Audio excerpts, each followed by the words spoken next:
বন্ধুরা নমস্কার, আমি ডক্টর জয়ন্ত বাইন, প্লাস্টিক এবং কসমেটিক সার্জন। আজকে আমরা হেয়ার ট্রান্সপ্লান্ট করব।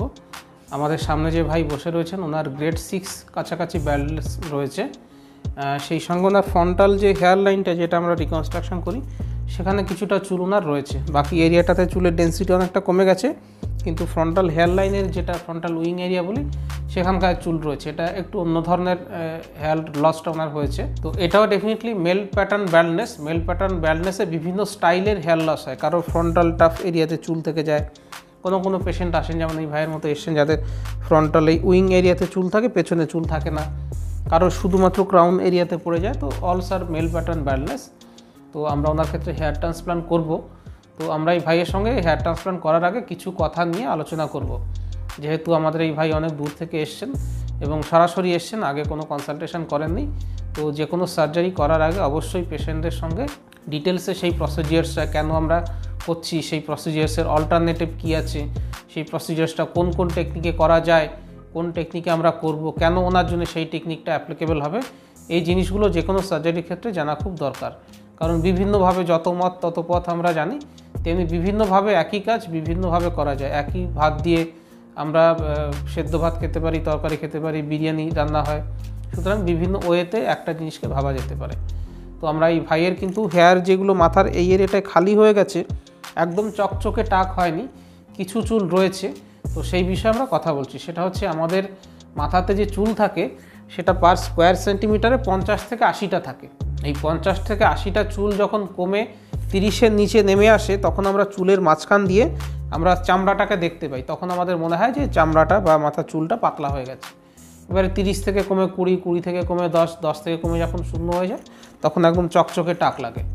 আপনার ক্ষেত্রে আমার যেরকম মনে হচ্ছে মোটামুটি 20 থেকে 22টা করে পার স্কোয়ার সেন্টিমিটার এরিয়াতে এই মিড স্ক্যাল্পে রয়েছে, এবং সামনের দিকে আপনার ফ্রন্টাল উইং এরিয়াতে একটু বেশি আছে। তো এবার হেয়ার ট্রান্সপ্লান্ট নিয়ে যে জিনিসটা প্রথমেই জানা দরকার, কি হেয়ার ট্রান্সপ্লান্ট সার্জারিটা কিন্তু কোনো ডেন্সিটি বাড়ানোর সার্জারি নয়। অনেকেরই ভুল ধারণা থাকে, আমাকে প্রচুর পেশেন্টরা তারা ফটো পাঠিয়ে দেন কি স্যার আমরা ডেন্সিটি বাড়াতে চাই। তো প্রথমেই ভাই যে জিনিসটা লিমিটেশন আমরা জানবো হেয়ার ট্রান্সপ্লান্ট নিয়ে, সেটা হচ্ছে it is not a surgery to increase the density. Density বাড়ানোর সার্জারি নয়। আমাদের মাথাতে ন্যাচারালি 50 থেকে 80টা করে পার স্কোয়ার সেন্টিমিটার এরিয়াতে চুল থাকে। তো আপনার ক্ষেত্রে আমরা কত ডেন্সিটি দিতে পারবো? ন্যাচারাল ডেন্সিটি ডেফিনেটলি 50 থেকে 80। কিন্তু আমরা দেখি যখন হেয়ারটা আমরা ট্রান্সপ্লান্ট করি তখন যে আমরা ফুটোগুলো করছি বা পাঞ্চ মেকিং করছি বা স্লিট মেকিং করছি, সেগুলো 40 থেকে 42-এর বেশি যদি আমরা পার স্কোয়ার সেন্টিমিটারে দিই, দেখা যায় চামড়াগুলো খারাপ হয়ে যায়, 1 নম্বর। 2 নম্বর হচ্ছে দুটো গ্রাফট এত কাছাকাছি এসে যায় যে তারা নিউট্রিশনের জন্য একে অপরের সঙ্গে কম্পিটিশানে দাঁড়ায়। তখন কোনো গ্রাফটই ভালোভাবে হয় না। আপনি সুন্দরবনে গিয়ে দেখবেন বা যে কোনো ন্যাচারাল বনে যাবেন, সেখানে প্রচুর গাছপালা হ্যাফাজার্ডলি রয়েছে, কিন্তু আপনি যখন একটা কাশ্মীরের আপেল বাগানে যাবেন, সেখানে দূর থেকে দেখে আপনার মনে হবে যে অনেক ঘনত্ব রয়েছে, কিন্তু কাছে গিয়ে দেখবেন তাদের একটা জ্যামিতিক ওয়েতে তাদেরকে অ্যারেঞ্জ করা রয়েছে। তো এই যে অ্যারেঞ্জমেন্ট অফ হেয়ার, সেগুলো আমরা মাইক্রোস্কোপ করে করি। দেখবেন আমার ভিডিও রয়েছে, এখানে মাইক্রোস্কোপ করে আমি করছি, সেটা দেখানো হচ্ছে। এবং হাইয়েস্ট ডেন্সিটি আমাদের দেওয়া যায় 40 থেকে 42। তার বেশি ডেন্সিটি দেওয়া পসিবল, কিন্তু তার থেকে বেশি ডেন্সিটি দিলে রিস্ক থাকে। সেই রিস্ক হচ্ছে এক, যে এই মাথার চামড়া হয়তো কোথাও পচে যাবে। এবার 2 নম্বর রিস্ক হচ্ছে এত কাছাকাছি দুটো গ্রাফট হবে যে গ্রাফটগুলো নিজেদের মধ্যে কম্পিটিশান করে কোনো গ্রাফট হয়তো মারা যাবে বা দুটো গ্রাফট হয়তো ভালোভাবে গজালো না। তো এই দুটো লিমিটেশান বা এই দুটো অসুবিধে 40 বা 45+ যখন ডেন্সিটি দেওয়া হয় তখন এই অসুবিধে। এবার আপনার অরিজিনাল ডেন্সিটি 50 থেকে 80, সেটাকে আমরা 40 দিয়ে কি করে আটকাই, সেটা হচ্ছে ধরুন এই 5টা আঙুল, তার মাঝখানের ফুটোগুলো দেখা, ফাঁকাগুলো বোঝা যাচ্ছে। ঠিক এর পেছনে যদি আমি 5খানা পরের রোতে দিই, তাহলে ফাঁকা যেরকম আছে সেরকমই মনে হবে। তো আমরা যেটা করবো, আমরা জিগজ্যাগ করে দেবো। এই দুটো গ্রাফটের পেছনের রোতে যখন যাব, এই দুটো গ্রাফটের মাঝখানেতে আমরা দেবো। ফলে কি হচ্ছে, এফেক্টিভ যে ডেন্সিটিটা আপনার মনে হবে বেড়ে যাবে। তো হেয়ার ট্রান্সপ্লান্ট সার্জারিটাই একটা সার্জারি অফ ইলিউশন। আপনি কম পরিমাণ গ্রাফট ইউজ করে কীভাবে অরিজিনালের মতো লুক দেবেন, এটা কখনোই অরিজিনাল ডেন্সিটি পাওয়াটা কিন্তু সম্ভব নয়। তো যারা ডেন্সিটি নিয়ে ভাবছেন, তো আপনি যদি ভাবেন যে ডেন্সিটি বেড়ে যাবে, it will not increase the density, but it will rearrange the here's. আপনার পেছনের থেকে চুল নিয়ে আমরা সামনের দিকে এমনভাবে রিঅ্যারেঞ্জমেন্ট করবো যাতে আপনার টাক ভাবটা না লাগে। সেকেন্ড যে জিনিসটা থাকে হেয়ার লাইন। তো হেয়ার লাইন কোথায়? আমাদের প্রত্যেকেরই হেয়ার লাইন ছোটোবেলায় যেখানে থাকে আস্তে আস্তে ন্যাচারালি কিন্তু রিসিড করে, এবং এই রিসিড করাটা বয়সের সঙ্গে ম্যাচ করে। আমরা একটা বাংলায় কথা আছে, শিং ভেঙে বাছুর হওয়া। একটা বলদের শিং যদি ভেঙে দিই সে তো আর বাছুর হয়ে যায় না। তেমনি আমাদের বয়সের সঙ্গে সঙ্গে যদি আমাদের দেখা যায় হেয়ার লাইনটা পেছনে না যাচ্ছে, মুখের লুকটা চাইল্ডিশ বা বাচ্চাদের মতো লুক থাকে, একটা অ্যাডাল্ট লুক বা একটা পৌরুষীয় লুক যেটা থাকে সেটা আসতে গেলে পরে হেয়ার লাইনটা একটু পেছনে দরকার। অনেক সময়তেই আসে আমাদের পেশেন্টরা থাকেন যাদের 20 বা 22, 23, 25 বছর বয়স, তাদের হেয়ার লাইন যথেষ্ট সামনের দিকে থাকে বা তাদের বন্ধুদেরও তাই থাকে। আমরা কিন্তু তাদেরকে বোঝাই যে আপনার 22-23 বছরেই এতটা চুল পড়ে গেছে যে হেয়ার ট্রান্সপ্লান্ট করতে হচ্ছে, আপনার তো ফার্দার প্রোগ্রেশন হবে, 30-25 বছরে গিয়ে আরও চুল পড়ে যাবে। তো আমরা প্রথমে যদি হেয়ার লাইনটাকে 30-32-এর কাছাকাছি রাখি, তাহলে 30-32-এ গিয়ে যে আপনার চুল পড়ে যাওয়ার ব্যাপারটা ছিল বা যে লুকটা আসতো সেই লুকটার সঙ্গে ম্যাচ করে যায় আপনার সবথেকে ভালো লাগবে। এবং একটা যে কোনো ছেলের বা যে কোনো পুরুষের মোস্ট ম্যাচিওর লুক 30-32-এই আসে, যেটা একটা মেল লুক আসে, সেই বেস্ট লুকটা কিন্তু 30-32-এই আসে। আমরা হেয়ার লাইনটা একটুখানি পিছিয়ে করি, বিশেষ করে যাদের বয়স 30-এর কম তাদেরকে কিন্তু ওই বয়সের কথাটা মাথায় রাখতে হবে যে আমরা খুব কম বয়সী লুক যদি করি, 5 থেকে 7 বছর যখন পেছনে চুল পড়ে যাবে তখন এই সামনের দিকে চুল থাকাটা অড দেখাবে। তো হেয়ার লাইনটা একটুখানি পিছিয়ে করাটা বেশি যুক্তিসম্মত। হয়তো আপনার বুঝতে অসুবিধা হচ্ছে বা হয়তো আপনার কথাটা জানি না অতটা ভালো লাগলো, কিন্তু এটা হচ্ছে most practical way of thinking. Most practically যদি আমরা থিঙ্ক করি যে স্যার 32 বছর বা 30 বছরের যে হেয়ার লাইনটা হবে সেটা আমাকে করে দিন, সেটা খুব দেখতে সুন্দর লাগে। আর একটা হচ্ছে হেয়ার ট্রান্সপ্লান্টের রেজাল্ট কতদিনে আসবে। ট্রান্সপ্লান্ট করার পরে ইমিডিয়েটলি পরে দেখবেন চুলগুলো বাড়ছে, ভালো লাগে। প্রথম 3 থেকে 4 সপ্তাহ চুলগুলো সুন্দর বাড়বে, তারপরে 6 উইক্সের পর থেকে 6 সপ্তাহের পর থেকে কিছু চুল পড়ে যায়, কারো 30% পড়ে যায়, কারো 30 ট্রান্সপ্লান্টের চুলগুলোই পড়ে যাবে। 30 থেকে 70% ডিপেন্ড করে, কারো বেশি পড়ে কারো কম পড়ে। এই চুলগুলো 3 মাস পর থেকে আবার আসা শুরু করবে। যে চুল একবার বাড়লো বুঝবেন সে ইমপ্লান্টেড হয়ে গেছে, সে পড়ে গেলেও তার রুটটা থেকে যায়, আবারও চুলগুলো আসবে। 3 মাস পরের থেকে আসে, অ্যারাউন্ড 10% চুল ছোটো ছোটো পিম্পলসের মতো হয়, ফুসকুড়ি মতো হবে। 6 মাসে একটা 60% রেজাল্ট 6 মাসে আসে, 80% রেজাল্টটা 8 মাসের মাথায় পাবেন, এবং 100% রেজাল্ট যতগুলো আসার দরকার 10 মাস লেগে যায় ফুল রেজাল্ট আসতে। সুতরাং 8 থেকে 10 মাস একটা ফাইনাল রেজাল্ট আসতে সময় লাগে। আচ্ছা, এটাও একটা খুব ইম্পর্টেন্ট প্রশ্ন যে কতদিন পরে, ভাই জিজ্ঞেস করছেন যে পিআরপি কতদিন পরে নেওয়া যাবে। আমরা হেয়ার ট্রান্সপ্লান্ট করার পরে কি কি জিনিস করতে হবে সেটাও একটুখানি বলে দিই। হেয়ার ট্রান্সপ্লান্ট করার পরে 3টে জিনিস করতে হয়, 2টো ওষুধ নিতে হয় আর একটা সাপ্লিমেন্টারি মেডিকেশন বা সাপ্লিমেন্টারি প্রসিজিয়ার্স করতে হয় যদি পসিবল হয়। এটা পিআরপি থেরাপিটাই সেই সাপ্লিমেন্টারির মধ্যেই পড়ে, এটা কিন্তু এসেনশিয়াল নয়।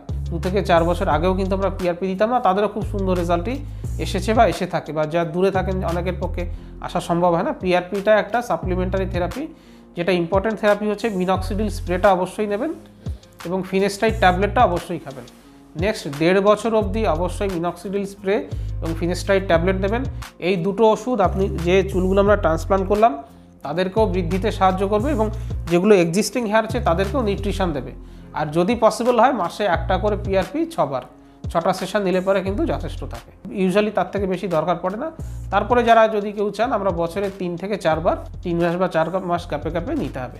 তাহলে হেয়ার ট্রান্সপ্লান্ট করার পরে 2টো আবশ্যিক থেরাপি আর একটা হচ্ছে কমপ্লিমেন্টারি বা অনাবশ্যক থেরাপি। 2টো আবশ্যিকের মধ্যে মিনক্সিডিল এবং ফিনেস্টাইড অবশ্যই নেবেন নেক্সট 1.5 বছর। আর পিআরপিটা যদি পসিবল হয় 6 থেকে 8খানা সেশন 1 মাসের গ্যাপে গ্যাপে নিতে হবে। এইটা 1 মাস পর থেকে হেয়ার ট্রান্সপ্লান্ট করার 1 মাস পর থেকে পিআরপি থেরাপিটা নেবেন। আর লাস্ট যে জিনিসটা আমাদের ভাইকে আমি এক্সপ্লেন করব বা আপনাদেরকেও করব সেটা হচ্ছে হেয়ার ট্রান্সপ্লান্টের জন্য যে চুলগুলো বসানো হবে সেগুলো কোথা থেকে নেবেন। আমাদের বডিতে 3টে ডোনার এরিয়া আছে, বেসিক্যালি 3টে ডোনার এরিয়া আছে। একটা হচ্ছে সেফ ডোনার এরিয়া, মাথার পেছন থেকে নেওয়া, যে চুলগুলো কখনো পড়ে না। আর একটা হচ্ছে বিয়ার্ড ডোনার এরিয়া, বিয়ার্ডের এরিয়া থেকে নেওয়া। একটা হচ্ছে বডি ডোনার এরিয়া, হাত থেকে বা বুক থেকে বা জেনাইটাল এরিয়া থেকে নেওয়া। তো এর মধ্যে সব থেকে বেশি গ্রাফট আমরা ডেফিনেটলি মাথার পেছন থেকেই পাবো। কাউকে যদি আমরা 3000 ফলিকল প্ল্যান করি, এখান থেকে আমরা ডেফিনেটলি ইউজুয়ালি 2200 থেকে 2500, যত খারাপ ডোনার এরিয়াই হোক না কেন 2200 থেকে 2500 ফলিকল পাওয়া যায়। মাথার পেছনে ডোনার এরিয়ার সুবিধে হচ্ছে এটা সব থেকে ভালো ম্যাচ করে। আর একটা অসুবিধে সেটা হচ্ছে এই চুলগুলোর মধ্যেও আমরা সেফ ডোনার এরিয়া বললেও স্টিল এই চুলগুলোর মধ্যে কিন্তু অ্যারাউন্ড 10% চুল যারা হরমোন সেন্সিটিভ থাকে। অনেকের মধ্যে প্রশ্ন থাকে ট্রান্সপ্লান্ট করার পরে পড়ে যাবে কিনা। তো আমরা যদি এই সেফ ডোনার এরিয়া থেকেও চুল নিই তার মধ্যেও কিন্তু অন্তত 10% চুলের পড়ে যাওয়ার চান্স থাকে নেক্সট 5 বছরে। তো এইটা হচ্ছে সেফ ডোনার এরিয়া নিয়ে বললাম। সুবিধা হচ্ছে দেখতে আমার নর্মাল চুলের মতোই। সেকেন্ড যে এরিয়া সেটা হচ্ছে দাড়ির এরিয়া। দেখবেন কারো হয়তো দাড়ি কম হয়েছে কিন্তু দাড়ি গজিয়েছিল, পরবর্তীকালে দাড়ি পড়ে গেছে, এরকম কিন্তু কখনো হয় না। তো দাড়ির এরিয়ার সঙ্গে হরমোনের কোনো রিলেশনস নেই। দাড়ির হেয়ারের গ্রোথ বেশি হয়, দাড়ির হেয়ার মোটা, আমাদের মাথার চুল যদি কোড়ে আঙুলের মতো মোটা হয়, দাড়ির চুলগুলো বুড়ো আঙুলের মতো মোটা, এতটা আমরা কম্পেয়ার করতে পারি। এবং এই দাড়ির চুলগুলো পার্মানেন্ট থাকে। তো আমরা ইউজুয়ালি ফ্রন্টাল যে উইং এরিয়া রয়েছে সেখানে অ্যাটলিস্ট 20 থেকে 40% হেয়ার দাড়ির এরিয়া থেকে নেওয়ার কথা বলি, তাতে লুকটা ভালো দেয়। সামনের দিক থেকে তো আমরা ফটো নিচ্ছি, আমরা হয় একজন ব্যক্তিকে সামনের দিক থেকে দেখি, নইলে পেছনের দিক থেকে দেখি। সামনের দিকে লুকটা যদি ভালো আসে, পেছনে যদি আমাদের ডেন্সিটি একটু কমও থাকে বা চুলের কোয়ালিটি খারাপও থাকে, সামনের দিক দিয়ে আমাদের জিনিসটাকে মেকআপ করা যায়। ওই জন্য দাড়ির গ্রাফট নিয়ে অন্তত 20 থেকে 40% এরিয়া ফ্রন্টাল উইং এরিয়াটা আমরা রিকনস্ট্রাকশনের কথা বলি। আর থার্ড এরিয়া থাকে হচ্ছে বুকের থেকে নেওয়া বা জেনাইটাল এরিয়া থেকে নেওয়া বা থাইয়ের থেকে নেওয়া বা পায়ের থেকে নেওয়া। আমরা যদি বুকের থেকে চুল নিই সেগুলো কিন্তু বাড়ে না। দাড়ির চুল বা মাথার চুল যেরকম লম্বা হতে পারে, বুকের চুল কিন্তু 1.5 থেকে 2 সেন্টিমিটারের বেশি বাড়ে না। সেগুলোকে আমরা জাস্ট যখন খুব গ্রেড 7 বার্নলেস, একেবারেই ডোনার এরিয়া পাওয়া যাচ্ছে না, অন্তত 3000 ফলিকেল আমরা করব, তখন দেখা যায় আমরা অন্যান্য যেটা দাড়ি বা মাথার বাইরের এরিয়া থেকে 300 থেকে 500 ফলিকেল আমরা বুকের থেকে নিয়ে নিই। সেগুলো দুটো গ্রাফটের মাঝখানে একটা একটা করে গ্রাফট দেওয়া হয়। এগুলো আপনার অপটিক্যাল ডেন্সিটিকে বাড়ানোর জন্য সাহায্য করে। তো এই 3টে ডোনার এরিয়া, এর মধ্যে কোন ডোনার এরিয়া থেকে কতগুলো ফলিকেল নেব সেটা ডিপেন্ড করবে আপনার কোন গ্রেডের বাল্ডনেস রয়েছে, আপনার ডোনার এরিয়া কেমন, এবং আমরা কোনভাবে প্ল্যানিং করছি এবং আপনি চাইছেন কিনা। অনেক সময়তেই হতে পারে যে আপনি দাড়ি থেকে দিতে ইচ্ছুক নন বা বুকের থেকে দিতে ইচ্ছুক নন, সেক্ষেত্রে নেওয়া পসিবল নয়। তো আপনারা এই ভিডিওটাতে দেখলেন আমরা বিভিন্ন প্রশ্ন নিয়ে আলোচনা করলাম।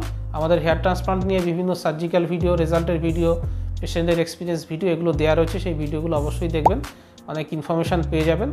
আর হেয়ার ট্রান্সপ্লান্ট করতে চাইলে পরে আপনারা আপনাদের মাথার ফটো পাঠিয়ে দেবেন যেখানে খালি হয়ে গেছে এবং যেখানে ডোনার এরিয়া, তাহলে আমি দেখে কতগুলো গ্রাফট লাগবে, কিভাবে প্ল্যান করব, কত টাকা খরচ হবে, সমস্ত ডিটেলস বলে দেবো। ভিডিওটা ভালো লাগলে লাইক করবেন, শেয়ার করবেন, চ্যানেলটাকে সাবস্ক্রাইব করবেন। ভিডিওটা দেখার জন্য ধন্যবাদ, নমস্কার।